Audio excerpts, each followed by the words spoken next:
नमस्कार फ्रेंड्स, एक और प्यारी सी कहानी के साथ एक बार फिर मैं हाजिर हूँ। मेरा नाम वर्षा दगड़ और चलिए सुनते हैं ये कहानी। एक मकड़ी थी जो एक घर में एक उपयुक्त स्थान देख रही थी जाला बनाने के लिए, कि जहाँ पर आसानी से कीड़े मकोड़े उसके जाले में फंस जाएं और उसके खाने पीने का मज़े से इंतज़ाम हो जाए।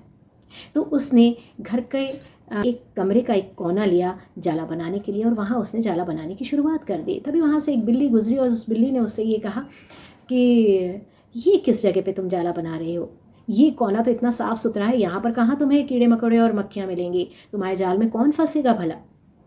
मकड़ी ने सोचा बात तो सही है और उसने वहाँ पर जाला बनाने का विचार त्याग दिया। अब वो बरामदे की एक खिड़की के पास जाला बनाने लगी। जाला थोड़ा सा बना ही था कि वहाँ से एक चिड़िया निकली। चिड़िया ने उससे कहा कि तुम्हारा दिमाग सही है, तुम खिड़की के पास जाला बना रही हो। अरे तेज़ हवा का झोंका आएगा और ये जाला तुम्हारा उड़ा ले जाएगा। मकड़ी को ये बात भी सही लगी, उसने वहाँ भी जाला बनाने का विचार त्याग दिया। अब एक कमरे की एक अलमारी जो ज़रा सी खुली थी, उसने सोचा ये अलमारी के इस पट में मैं ये जाला बनाऊंगी, और वो वहाँ जाला बनाने लगी। तब ये काकरोच उसे देखा और काकरोच ने कहा कि तुम इस अलमारी में जाला बना रही हो? अरे ये अलमारी तो बहुत पुरानी हो चुकी है, मालिक इसे कभी भी बेच देगा। तो मकड़ी को फिर लगा कि अरे यार बात तो सही है, और उसने वहाँ भी जाला बनाना बंद कर दिया। अब वो बिल्कुल थक चुकी थी, थक हार के वो उदास बैठी हुई थी।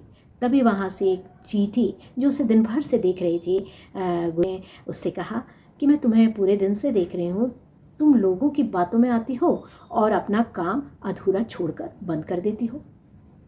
ऐसे लोगों का हश्र यही होता है कि तुम्हारी पूरे दिन की मेहनत बर्बाद हुई और तुम कुछ काम नहीं कर पाई। मकड़ी ने जब चींटी की बात सुनी तो वो वाकई में बहुत पछताई।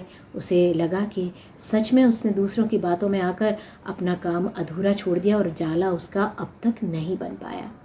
दोस्तों, बिल्कुल यही बात हम लोगों के जीवन में भी लागू होती है कि जब हम किसी काम की शुरुआत करने के लिए होते ही हैं कि नकारात्मक मानसिकता वाले लोग हमें भविष्य में आने वाली समस्याओं के बारे में कहने लगते हैं और हमें हतोत्साहित करने लगते हैं, और हम उनकी बातों में आकर और अच्छे से अच्छा काम जो हमारा पूरा होने को ही होता है हम बीच में छोड़ देते हैं। तो ज़रूरत है कि किसी काम की शुरुआत हम बहुत सोच विचार कर करें और पूरे आत्मविश्वास और दृढ़ निश्चय के साथ उस काम में जुट जाएं, तो वो काम भी अवश्य पूरा होगा और उसमें हमें सफलता भी ज़रूर मिलेगी। तो कैसी लगी आपको आज की ये कहानी, ज़रूर बताइएगा। ऐसी एक और प्यारी सी कहानी के साथ मैं फिर आपके समक्ष हाजिर होंगी। तब तक के लिए मुझे आज्ञा दीजिए। नमस्कार।